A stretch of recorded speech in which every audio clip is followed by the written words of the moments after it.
Hey YouTubers, how's it going? Well, this is a little video here I want to show you on this UV filter that I bought. Most of the companies that carry this, like Amazon and Walmart and eBay, we bought ours off of eBay. There's a few little things about them you need to know. They're good units and they work. Mine's working just fine. But there's a few things you need to know, and I'm going to point those out to you right now. Okay, so there's some of the fittings that come with UV filters in it, all different kinds, to fit all different applications. I have to say I have a very good selection of these. I found the ones I needed. I've already used those, so they're not in here, except for this one. Now this one, this is the main one. Now I used 1 inch inside diameter, 1 1/4 outside diameter plastic tubing to run the return line as well as the supply line for my pump. Now it fits over the top here, and it fits pretty snugly, as you can see on this level here. But I can tell you, after having worked with this, that is not enough at all. It will leak for sure. So what I did was I got some of these were like 20 for $15 on eBay. I got some of these hose clamps they're supposed to be for an inch and 3/8 to an inch.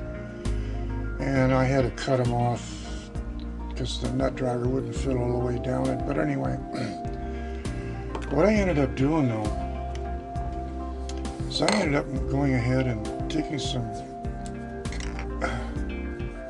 electrical tape, winding it around here, just like this. A few turns, so that when I put this on here, really fits snug, really tight. You gotta really push it on there. There it goes. Oh boy, that's good and tight now. Then I put this on there and tighten it up, and that works. That's a good tip right there. That works good. So, see that? So you need to get some of these. Now I used about 10 of these on my application. So, and then be sure that you put these gaskets on there before you put them on, because if you don't put the gasket on, it's going to leak like a sieve. Okay, so what we're going to do is I'm going to take you out to the unit and show it to you. And basically there's two parts of the unit. There's the little cage I built for it, which basically just keeps the UV sunlight rays off at the top of the unit because it's plastic. And it also stops the rain from getting on top of it. But other than that, it's pretty much in the open. Here we have the discharge line for the UV filter going into our large bio filter. And here you can see the cage that I built for this UV filter.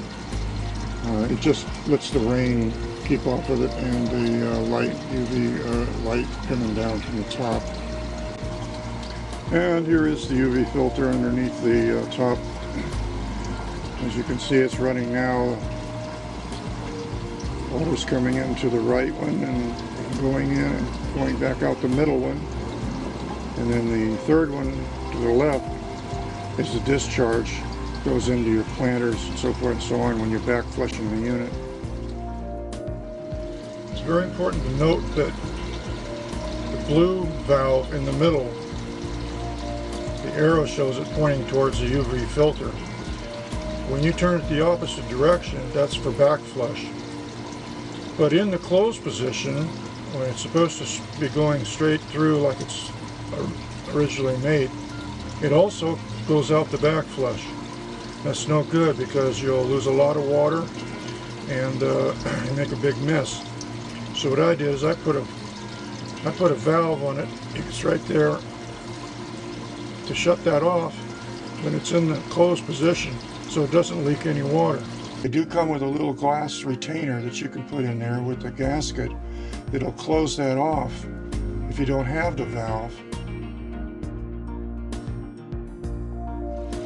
Over here I made a manifold so that I could have two separate lines coming out, one for each of my planter boxes there to feed the different plants that I have when I'm back pushing the unit. Now this round hole in the middle there, that's where the UV light bulb is. During the day it's rather hard to see. It has a little green tint to it during the day, but at nighttime you can see it quite clearly. Be sure you don't get your eye on that. Just to look at it from a distance is better. But that's kind of how you check it to see if it's working at nighttime. That's the way I did it anyway. And also right here, you see this round thing sticking up. It tells you when the filter needs to be cleaned, because it is a biofilter as well as a UV filter, but it doesn't have the same capacity as the larger one that we use. This is our large 55-gallon biofilter here that has the large buffer pads that we use as filters. And they collect all the large sediment that come in and hold on to it, and then we go ahead and clean those and put those on the lawn or on our vegetable garden or whatnot to fertilize it. It works quite well. So down here is where we have our pump that pumps the water into our 55-gallon biofilter. We also use a regular pool pump, which is right here underneath this white plastic. See part of it there. And we run that for a few hours every day as well. That cleans the water by centrifugal force as well. These units are both controlled by these switches here.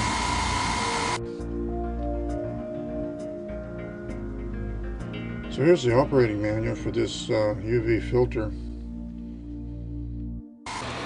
As you can see now, the pond doesn't have any water going into it from the biofilters.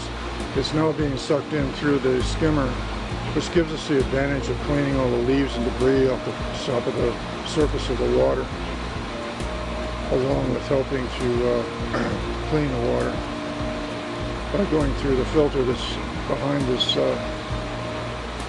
the scupper there. We also use these canopies to stop the sun from evaporating our water. It's quite helpful. It works quite well.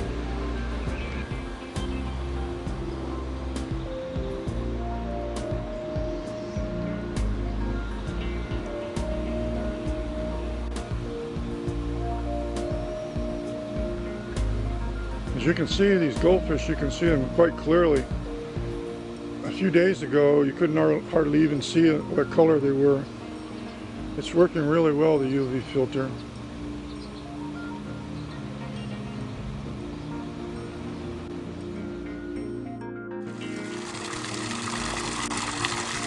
So this is our beautiful fountain. You can see we have two different water spouts coming out of it. Now this particular system is good for 4,000 gallons. I'm running it on, I have a much higher gallonage in my waterfall than most people, but the UV filter is still working very well, and I've noticed a definite change in the clarity of the water since I started using it, and I've only had it on it a few days.